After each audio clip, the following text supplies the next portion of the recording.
ایک accountable democratic country بھی اس کے اندر تھوڑی سی بے توقیری ہے کسی کے لیے اس کا جواب دینے کے لیے، کیونکہ احتساب کے عمل کو بے توقیر تو ہم نے خود کیا نا۔ اس احتساب کا عمل اب کیسے ہوگا، کیوں ہوگا، کون مانے گا؟ اگر کل نیب کہے کہ فلاں شخص نے چوری کی ہے، تو نیب نے تو جن کے خلاف 10 بائنڈرز جمع کرائے تھے ان کے بارے میں عدالت میں بیان دیا کہ یہ ہمیں مطلوب نہیں ہے، ہم مقدمہ واپس لینا چاہتے ہیں۔ تو مجھے نہیں پتا کہ کیا انسٹیٹیوشنل ریفارم کرنا پڑے گا احتساب کے عمل کو واپس کریڈیبل کرنے کے لیے، کیونکہ اب آپ دیکھیے نا جو پولیٹیکل ڈیوائیڈ ہے، کچھ لوگ احتساب کے عمل کو 2018 میں کرٹیسائز کر رہے تھے، وہ تمام لوگ جو 2018 میں کرٹیسائز کر رہے تھے، نواز شریف صاحب کی پارٹی، فضل الرحمان صاحب کی پارٹی، پاکستان پیپلز پارٹی، دیگر لوگ جو کر رہے تھے، وہ تمام لوگ اب واپس نیب کی تعریف تو نہیں کر سکتے۔ انہوں نے تو کہا کہ اس سے تو بلیک انسٹیٹیوشن کوئی نہیں ہے۔ اب جو دوسری سائڈ پہلے نیب کو کچھ سپورٹ کرتی تھی، اب وہ بھی اس کی تنقید کر رہی ہے۔ میں اس میں نیب ایز این انسٹیٹیوشن کی بات نہیں کر رہا، ہم صرف نیب ایز ایک ادارے کے بارے میں بات نہیں کر رہے، ہم اس پروسیکیوشن کے عمل کے بارے میں بات کر رہے ہیں جس میں پروسیکیوٹرز بھی ہیں، انویسٹیگیٹرز بھی ہیں، نیب بھی ہے، احتساب کی عدالتیں بھی ہیں۔ اس پورے سسٹم کے اندر جو ہمارا اکاؤنٹیبلٹی کا سسٹم ہے، اس میں اب کیا کرنا پڑے گا؟ میں آپ سے پوچھنا چاہتا ہوں، بلکہ زیادہ بہتر ہو آپ کی اجازت اگر ہو تو میں اپنے بھائی عدیل صاحب سے پوچھنا چاہتا ہوں کہ اگر کل اسٹیٹ یہ چاہے یا جوڈیشری یہ چاہے کہ عوام الناس میں جنرلی پولیٹیکل سیگمنٹس میں جنرلی تمام پولیٹیکل سائٹس پہ ایک بات باور کرا دی جائے کہ فلاں شخص نے شاید کوئی منی لانڈرنگ کیا یا چوری کی ہے یا کوئی مس یوز آف اتھارٹی کیا ہے یا ایسٹس بیانڈ مینس کیا ہے، تو کون کہے گا تو لوگوں کو یقین آئے گا؟ کون سا ادارہ، کون سا شخص، کون سی ججمنٹ یہ کہے گی؟ تو not only will justice be done but it will manifestly seem to be done، یعنی کہ انصاف صرف ہوگا نہیں، انصاف ہوتا نظر آئے گا، لوگوں کو دل میں یقین آ جائے گا کہ ہاں واقعی چوری کرنے والے کو پکڑا گیا۔ عدیل صاحب کیا کرنا پڑے گا اس کے لیے؟ جی عدیل صاحب دیکھیں، احتساب تو ہمارے ملک میں مذاق بن گیا ہے، اور جتنا ڈسکریڈٹ حالیہ کچھ دنوں میں ہوا ہے، اب تو میں نہیں سمجھتا کہ کسی بھی سیاسی جماعت کے بیانیے کے لیے یہ احتساب کا چورن بک سکتا ہے۔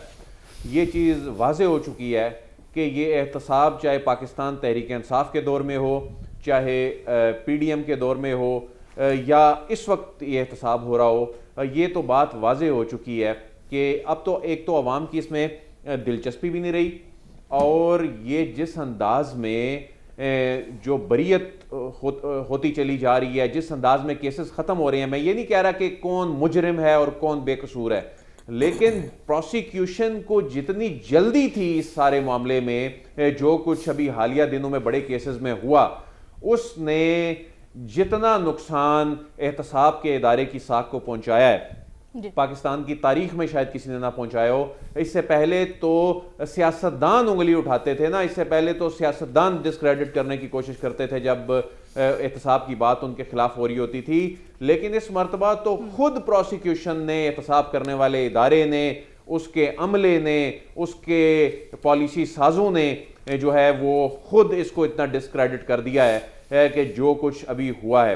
اور اس کا نقصان یا فائدہ، میں سمجھتا ہوں کہ وقتی طور پہ فائدہ تو شاید کچھ پولیٹیشنز لے جائیں، لیکن اس کا نقصان ریاست کو، اس کا نقصان نظام کو، اس کا نقصان عوام کو، بلکہ عوام کا اعتماد اٹھ گیا ہے۔ میرا نہیں خیال کہ اب ملک میں آنے والے برسوں میں پاکستانی عوام کو اس حوالے سے کوئی دلچسپی ہو کہ کون کب کس کا کوئی احتساب کر رہا ہے، سب کو معلوم ہو گیا کہ یہ کیا آپ کے خیال میں کوئی ایسا ادارہ، کوئی ایسا انسٹیٹیوشن، کوئی ایسا انڈیویجول رہ گیا ہے جو اگر واقعی کسی، اللہ نہ کرے کہ ہمارے ملک میں کبھی کوئی ایسا وقت آئے کہ کوئی سیاستدان چوری کرے، کیونکہ ہمارے ملک میں تو سیاستدانوں نے کبھی چوری کی نہیں الحمدللہ، تو اگر کوئی خدا نہ خواستہ سیاستدان چوری کر لے تو کون سا ادارہ ہوگا جو یہ کہے گا کہ فلاں نے چوری کیا تو عوام کو یقین آ جائے گا یا لوگ سمجھیں گے یار یہ کوئی سیریس میٹر ہے، ہو سکتا ہے اس میں سے کچھ نکل آئے؟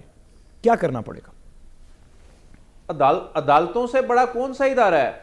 وہی عدالتیں، وہی کمرہ عدالت، اور کچھ کیسز میں تو ججز بھی وہی ہیں.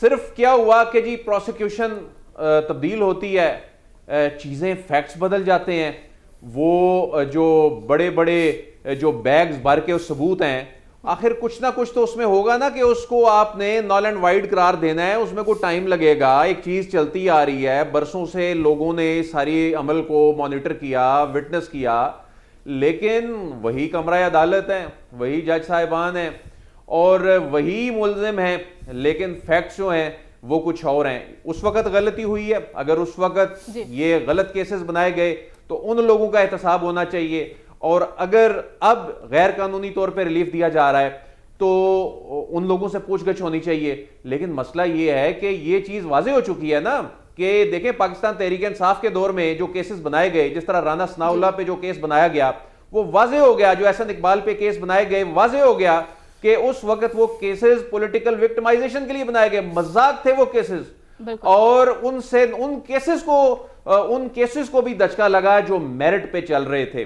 تو اس وقت بھی اس احتساب کے عمل کو اپنی سیاست کے لیے استعمال کیا گیا، اور اس کے بعد جو پی ڈی ایم دور میں ہم نے دیکھا اور اس کے بعد کی جو سچویشن ہے اس میں بھی ہم دیکھ رہے ہیں کہ سیاستدان اپنے فائدے کے لیے سب کچھ کر رہے ہیں، اپنے فائدے کے لیے سب کچھ کر رہے ہیں. بالکل ناظرین، وہی ہم نے دیکھا کہ آج مراد علی شاہ صاحب بھی بولے ہیں اور انہوں نے نیب پر سوالیہ نشان اٹھایا. کیا انہوں نے گفتگو کی ہے، پہلے وہ دیکھ لیتے ہیں.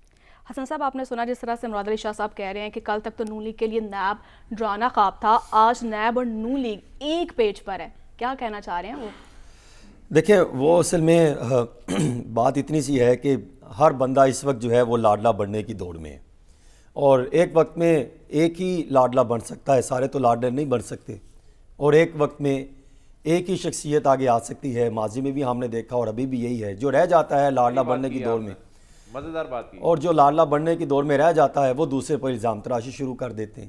لیکن اس سارے معاملے میں لاڈلا بنے یا نہ بنے، عوامی مفادات، عوامی مقاصد وہ کہاں پہ کریں؟ آپ نے غریبوں کو روٹی کپڑا مکان کے نعرے دینے، دعوے دینے، آپ نے جو طلبہ کے پاس جو ڈگریاں لے کر بے روزگار پھر رہے ہیں ان کو آپ نے جھوٹے دعوے اور خواب ہی دکھانے ہیں، اور پھر دوسری طرف آپ بات کرتے ہیں ہم ملک کو ترقی کی راہ پر گامزن کرنے کے لیے ہم ایک زبردست ایجنڈا لے کر آئے ہیں، اور آج تک روڈ میپ کوئی بھی پارٹی نہیں دے سکی.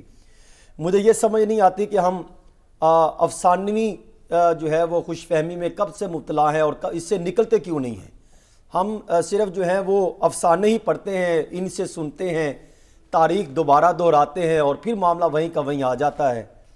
لیکن مجھے یہ ایک اچھا پہلو یہ نظر آ رہا ہے کہ جتنی یہ سیاسی جماعتیں اپنے تحفظات کا اظہار کر رہی ہیں کہ فلاں لوٹ مار کی، فلاں کا احتساب ہونا چاہیے، فلاں معاملہ ہونا چاہیے، اس کے پیرلل مد مقابل جو ہماری موجودہ نگران سیٹ اپ ہے وہ کام کرتا چلا جا رہا ہے. آپ اندازہ کریں، اب اگر حالات بہتر ہوتے ہیں اور ہوں گے انشاءاللہ تو پھر ہم کہیں گے یہ دیکھیں یہ 16 ماہ کی حکومت کے کارنامے دیکھیں. اب یہ ان کے جو ہے وہ نتائج سامنے آ رہے ہیں. یہ 16 ماہ کی حکومت تھی. آپ اہمی باتیں کرتے تھے کہ 16 ماہ کی حکومت میں ہم نے جو ہے وہ برباد کر دیا سسٹم، نظام خراب کر کے چلے گئے. نہیں، وہ اس کو بھی کریڈٹ لینے کی کوشش کریں گے. بات اتنی سی ہے کہ احتساب کو لے کر ہر سیاسی جماعت جو ہے وہ اپنے بیانیے میں شامل کرتی رہی ہے. چند ایک صرف میں معلومات آپ کے سامنے رکھتا ہوں کہ چاہے وہ ریاست مدینہ ہو، چاہے وہ احتساب کمیشن ہو، چاہے وہ اینٹی کرپشن ہو، چاہے وہ منی لانڈرنگ کے کیسز ہوں، چاہے وہ بڑے بڑے جو ہے وہ آپ نعرے لگائیں ٹی ٹی سکینڈل ٹیلی گرافک ٹرانسفر کے حوالے سے، چاہے وہ فالودے والے کے اکاؤنٹ سے پیسے نکلیں، چاہے وہ آپ کے جو ہے وہ جو گیٹ کیپر ہے، نائب قاصد ہے، ان کے اکاؤنٹوں سے پیسے نکلیں، چاہے کچھ معاملہ ہو، پاناما سکینڈل ہو، کچھ ہو، آپ ان کو سب کو سائٹ پہ کر دیں. کسی کو عدالت سے ریلیف مل جاتا ہے، کسی کو یہی احتساب کے ادارے ریلیف دے دیتے ہیں، کہیں پر وہ اسٹیبلشمنٹ کی پناہ حاصل کر کے جو ہے وہ معاملہ کلیئر کر لیتے ہیں. اور اس سارے معاملے میں جو غریب بندہ جس کا آپ نے خون نچوڑ کے آپ نے اس سے ٹیکس وصول کیے، وہ کہاں پر سٹینڈ کرتا ہے؟ وہ پیسوں کا آپ نے کیا کیا؟ دیکھیں تماشا دیکھیں. 8 سالوں میں 50 کرپشن کیسز کی تحقیقات کے لیے 6 ارب روپے خرچ کیے گئے اور رزلٹ کیا نکلا؟ 0. 10 سالوں میں 900 ارب روپے کے کرپشن کی تحقیقات کے لیے 27 ارب روپے خرچ کیے گئے، لیکن کسی ایک بڑے لیڈر کے خلاف جو ہے وہ سزا مستقل نہیں سنائی گئی تو اس کو سیاسی ڈھانچہ دیکھتے ہوئے معاملہ کو ختم کر دیا گیا. اور اس سارے معاملے میں بتائیں لگ بھگ کوئی 80 to 85% لوگ جو ہیں وہ ضمانتیں لے کے چلے گئے. کچھ پروسیکیوشن ویک ہو گئی. وہی پروسیکیوشن کہتی تھی کہ یہ والیوم 10 نکالے، بڑا خوفناک ہے. ہم سوچتے تھے کہ ریاست مدینہ میں وہ والیوم 10 بھی سامنے آ جائے گا، کچھ سامنے نہیں آیا. ٹیلی گرافی ٹرانسفر سامنے آئے گی، کچھ سامنے نہیں آیا. ایسٹ ریکوری یونٹ بنائے گئے، کروڑوں روپے اس پہ خرچ کر دیے، کچھ سامنے نہیں آیا. یہ حکومت آئی 16 ماہ کی، ہم عوامی مفاد کو سامنے رکھتے ہوئے بے روزگاری ختم کرنے آئے ہیں، عوامی مفاد بہتر کریں گے. اور پھر یہ بھی نعرہ لگایا گیا کہ جو مہنگائی ہے اسے کم کی جائے گی. یہ تاریخ بتاتی ہے، ریکارڈ بتاتا ہے کہ 16 ماہ کی حکومت میں تاریخی جو ہے وہ مہنگائی ریکارڈ کی گئی. میں نہیں کہہ رہا، ڈاکومنٹس بتاتے ہیں. پھر آگے آ جائیے، پھر کیا کیا گیا؟ اپنے کیسز معاف کروائیں.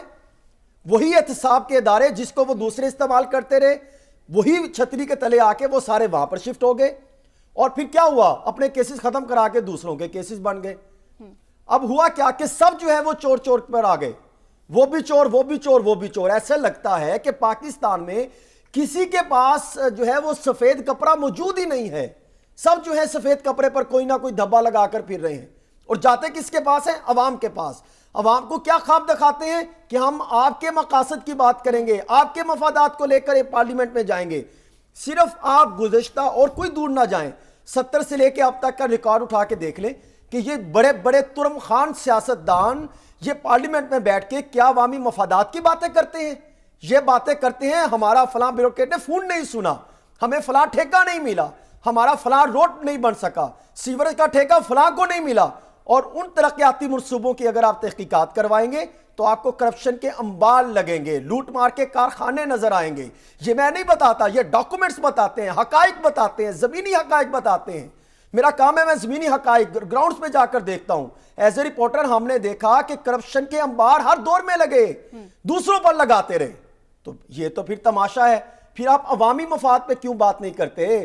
عوامی ایجنڈا جو لے کر آتے ہیں اس پر کیوں بات نہیں کرتے؟ احتساب کی سارے باتیں کرتے ہیں. مسئلہ یہ ہے کہ احتساب کا ادارہ یہ سیاستدان ہی بننے نہیں چاہتے کہ ایک جو ہے شفافیت کی بنیاد پر احتساب کا معاملہ ہو. اس سب کے لیے بہتر ہے کہ آپ احتساب اداروں پر جاتے ہیں، آپ میرٹ اور شفافیت کی بنیاد پر انتخابات کروا دیں. عوام خود ہی ان کا احتساب کر لے گی کہ کون اس قابل ہے یا نہیں ہے جو پارلیمنٹ پہ رہ کر ان کے حوالے سے بات چیت کر سکے. اور سب کو وہ جو بات کریں لیول پلینگ فیلڈ کی، کبھی یہی سیاسی جماعت لیول پلینگ فیلڈ مانگتی تھی. اور مجھے لگ رہا ہے کچھ دیر نہ ہو جائے پھر یہ بھی نون لیگ والی سیاسی جو ہے وہ لیول پلینگ فیلڈ نہ مانگتے پھرے، کیونکہ کبھی یہ قبولیت کے پاپڑ بیلتے تھے، کبھی مقبولیت کے پاپڑ بیلتے ہیں. بس پاپڑ ہی بیلتے ہیں عوامی مفاد کے لیے. ان کے ذہن میں ان کے خواب میں بھی کوئی ایسا منصوبہ نہیں ہے جو عوامی مسائل کا جو بیانیہ وہ کسی کے پاس بھی نہیں ہے. چند روز ہم نے پہلے دیکھا کہ مسلم لیگ نون جو ہے سولو فلائٹ پر حکومت بنانے کے دعوے کر رہی تھی، لیکن آج ہم دیکھ رہے ہیں کہ چھوٹی سیاسی جماعتوں سے جو ہے انہیں اتحاد کرنا پڑا. اس کی وجوہات کیا ہے، گراؤنڈ ریئلٹیز ہے کیا، اسی پر ہم بات کریں گے. لیکن ایک چھوٹی سی بریک کے بعد اسٹے ود اس.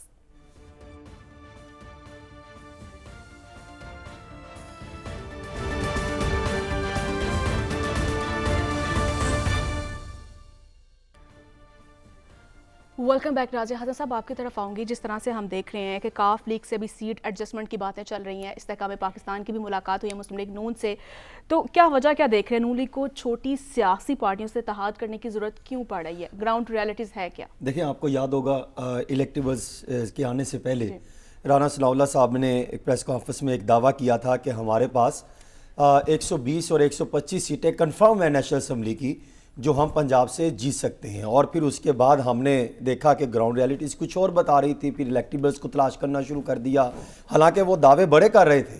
اور اس کے جو ہے وہ دوسری طرف انہوں نے الیکٹیبلز کی طرف موو کیا، ان کو اپنی پارٹی میں لانے کے لیے کوشش کی، یا کہیں سے جو ہے وہ ہاتھ پاؤں مار کے ان کو اپنی طرف لانے کے لیے اقدامات کیے. اور پھر دوسری طرف جو دیگر سیاسی جماعتیں تھیں جس پر ہم ماضی میں پہلے ہی بات کر رہے تھے کہ وہ سیاسی جماعتیں مسلم لیگ نون کی طرف دیکھ رہی ہیں، یہ وہ انہی کی ہی سسٹر پارٹی کہلائے گی.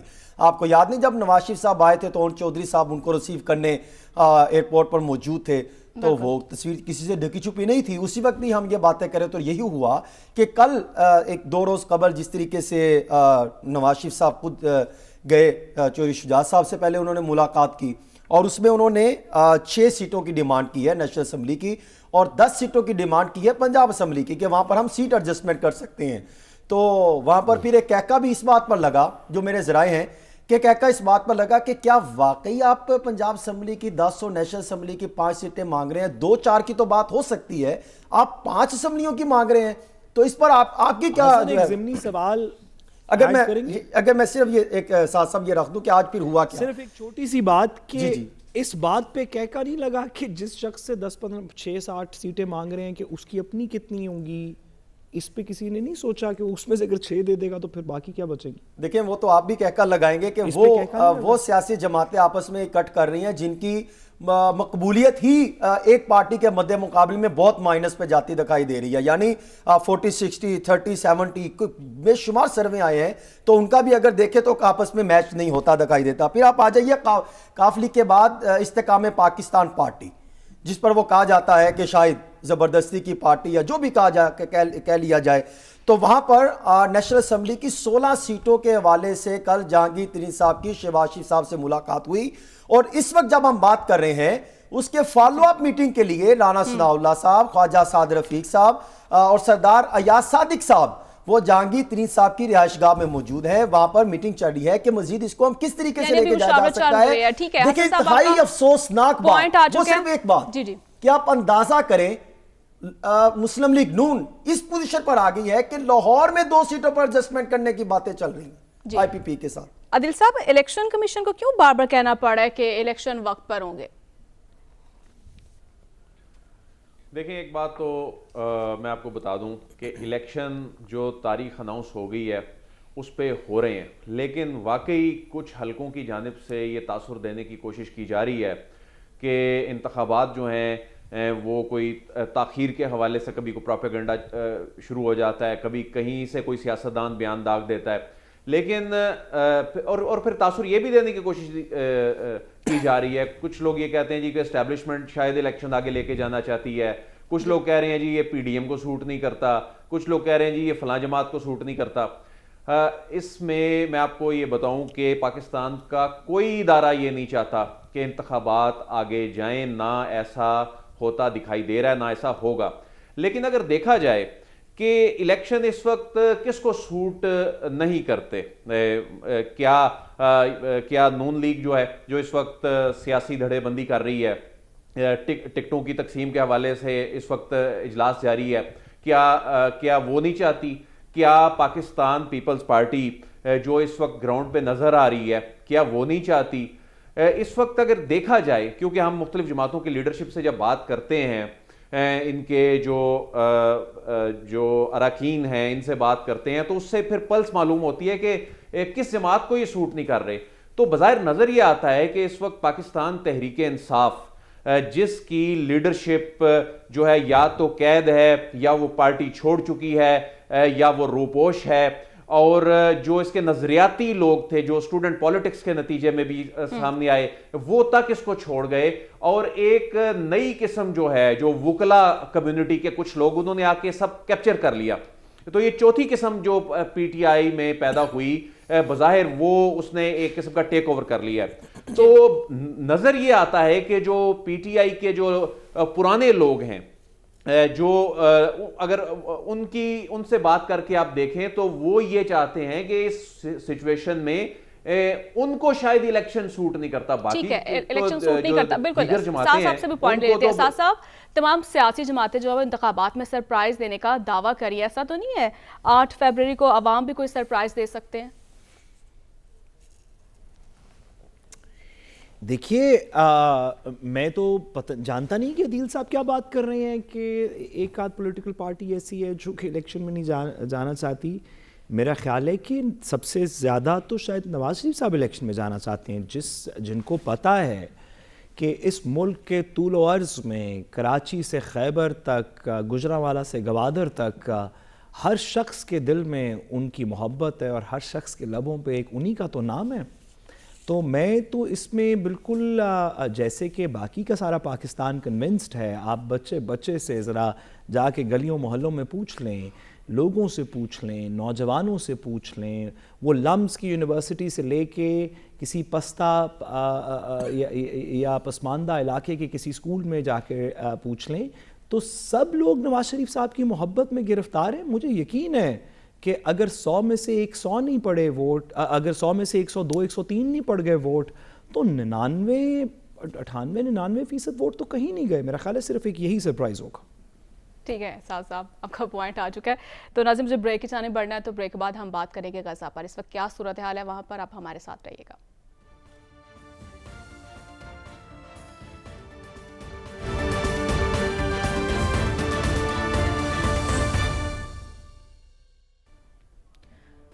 ویلکم بیک ناظرین، اور بات کریں گے غزہ کی. غزہ اس وقت لہو لہو ہے. عرب میڈیا کے مطابق 7 اکتوبر سے اب تک اسرائیلی فوج 17,200 سے زائد فلسطینیوں کو شہید کر چکی ہے. مگر افسوس اور مایوسی یہ ہے کہ طاقت کے نشے میں بدمست اسرائیل کو روکنے میں اقوام متحدہ اب تک ناکام ثابت ہوا ہے. ڈرو اس وقت سے، بروز محشر خدا کے آگے غزہ کا بچہ گواہی دے گا کہ زور سارا تھا گفتگو پہ. عرب کہاں تھے، عجم کہاں تھے، یہ سوال ہوگا اور سب کا حساب ہوگا.